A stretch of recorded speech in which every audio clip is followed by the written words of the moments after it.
ગુજરાતમાં લોકસભાની ચૂંટણીનું રણશીંગું ફૂંકાઈ ગયું છે. ભાજપ 26 બેઠક કબજે કરી હેટ્રિક મારવાના પ્રયત્નોમાં છે, જ્યારે વિપક્ષી પાર્ટીઓ હજી પણ મેદાને ઉતરેલી નથી દેખાઈ. આજે ભાજપે લોકસભા ઉમેદવારની જાહેરાત થવા પહેલા જ લોકસભા માટેના કાર્યાલયોનું ઉદ્ઘાટન કરી દીધું અને બીજી બાજુ વિપક્ષની એક પછી એક વિકેટો પડી રહી છે. કોંગ્રેસ ડેમેજ કંટ્રોલમાં પણ નિષ્ફળ ગયું હોય એવું લાગી રહ્યું છે. अमित भाई को जय श्री राम, जय श्री राम, जय श्री राम, अमित भाई को जय श्री राम, जय श्री राम, जय श्री राम, जय श्री राम, जय हनुमान, जय श्री राम,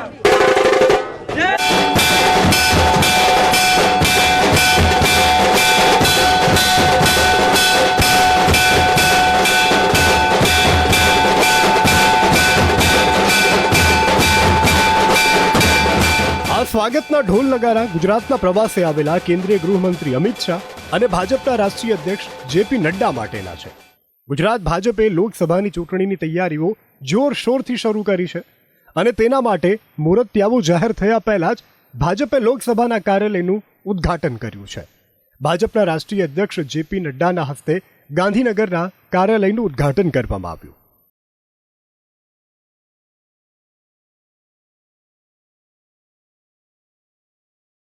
ગુજરાતમાં ભાજપના નેતાઓ અત્યારથી જ 26 બેઠકો જીતવાનો નારો બુલંદ કરતા નજરે પડી રહ્યા છે. और 2024 में भी 26/26 26 आउट ऑफ 26 रहने वाला है. 26 માંથી 26 સીટ જીતીને આપણે પણ હેટ્રિક કરવા તરફ જઈ રહ્યા છીએ.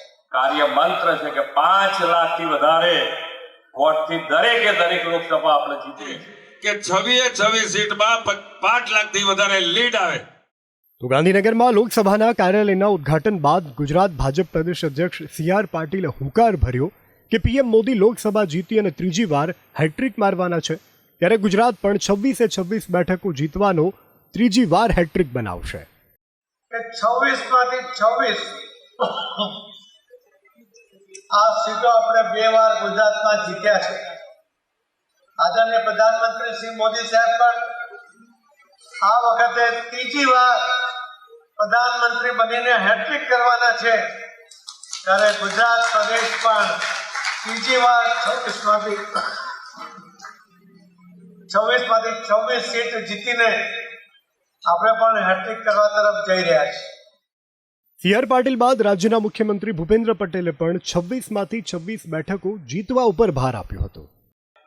આ 26 લોકસભા અને એમઆઈ પાટીલજીનો કાર્ય મંત્ર છે કે 5 લાખથી વધારે વોટથી દરેક લોકસભા આપણે જીતવી છે અને સરકાર તરીકે અમારે જે કામ કરવાનું છે એ તમારી પાસેથી તમારી સાથે રહી અને એ કામ અમે કરીશું.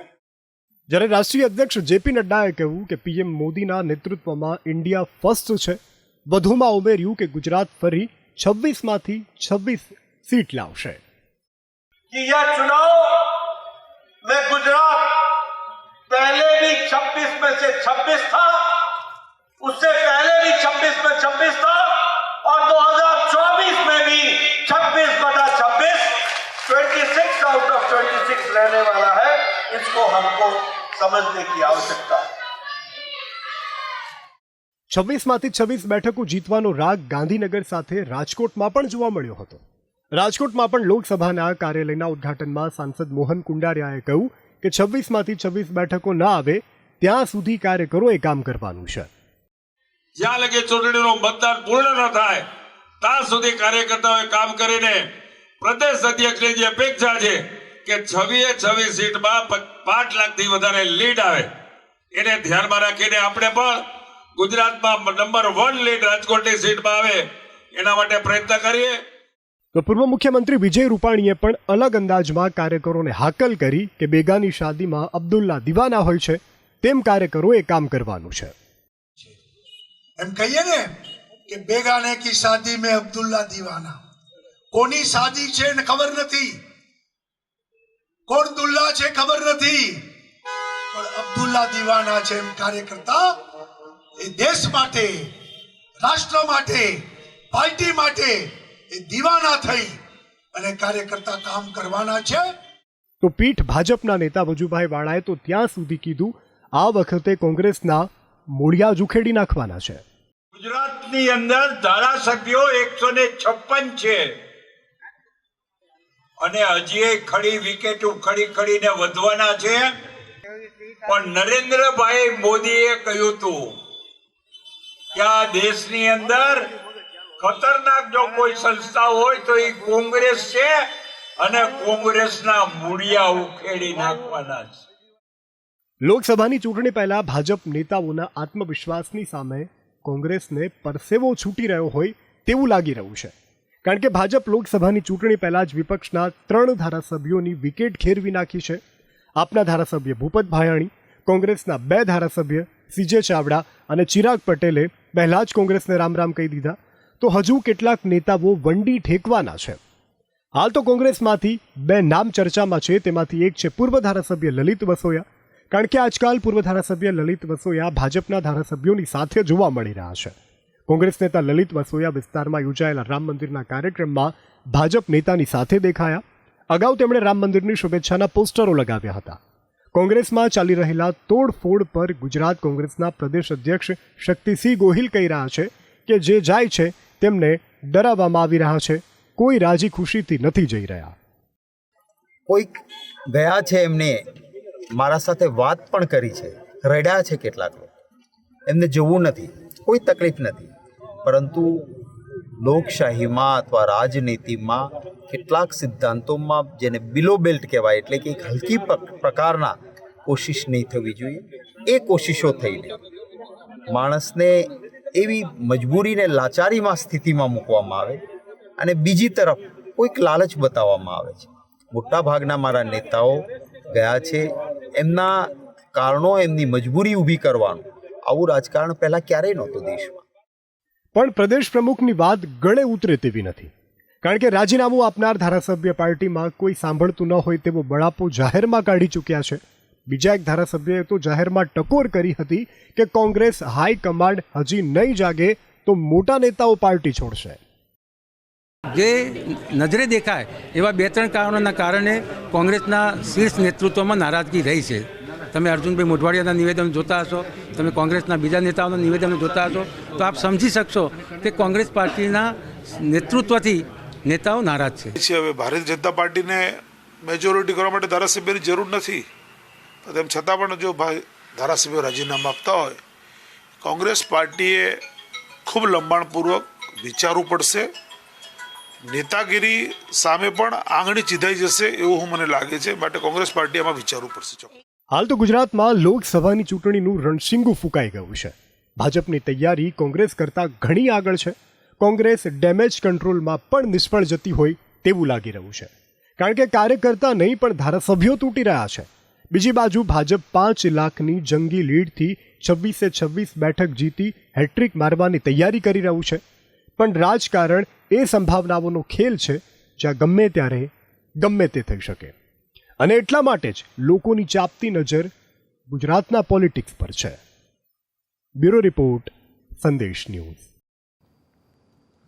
ગુજરાતની જનતા, હું, તમે, આપણે બધા જ જેના ભરોસા પર નિશ્ચિંત થઈને ફરીએ છીએ, પોતાના રોજિંદા કામકાજ કરીએ છીએ, એ છે રાજ્યની પોલીસ, ખાખી. પણ હવે લોકોનો ખાખી પરનો ભરોસો તૂટતો જઈ રહ્યો છે અને એ ખૂબ ગંભીર વાત છે. જૂનાગઢ પોલીસ પર ખાખીને દાગદાર કર્યાનો આરોપ છે અને આખરે જૂનાગઢ પોલીસે એવી તો શું ભવાઈ કરી છે કે પોલીસ બેડો લજવાઈ ગયો છે. હવે જુઓ.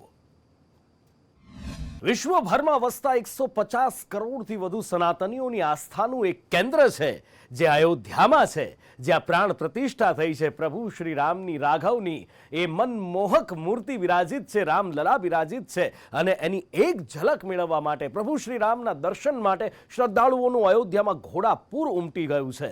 પરિસ્થિતિ અત્યારે એ છે કે અયોધ્યામાં પગ મૂકવાની જગ્યા નથી, પણ તેમ છતાં પણ ગમે તે વેઠના સહન કરીને, ગમે તે અગ્નિ પરીક્ષા આપીને પણ ભક્તો રામના દર્શન કરવા પહોંચ્યા છે. 22 જાન્યુઆરીએ વિધિ વિધાન પ્રમાણે અયોધ્યામાં રામલલ્લા બિરાજમાન થયા. વડાપ્રધાન મોદીના યજમાન પદે આખો કાર્યક્રમ પાર પડ્યો. પ્રાણ પ્રતિષ્ઠાના દિવસે જ દેશના દિગ્ગજ નેતાઓ, કલાકારો અને ઉદ્યોગપતિઓ રામ દરબારમાં શીશ ઝુકાવતા જોવા મળ્યા હતા અને બીજા દિવસથી રામ દરબારના દરવાજા તમામ ભક્તો માટે ખુલ્યા. મંગળવારે ભગવાન રામના દર્શન કરવા શ્રદ્ધાળુનું મહાસાગર ઉમટ્યું હોય તેવું લાગી રહ્યું છે. વહેલી સવારની હાડ થઈ જતી ઠંડીમાં પણ રામ ભક્તો સરયુમાં આસ્થાની ડૂબકી लगावता नजरे पड़ा. कोई दिक्कत नहीं है, जो दिक्कत होगी श्री राम जी के सहारे, वो श्री राम के सहारे जाएंगे.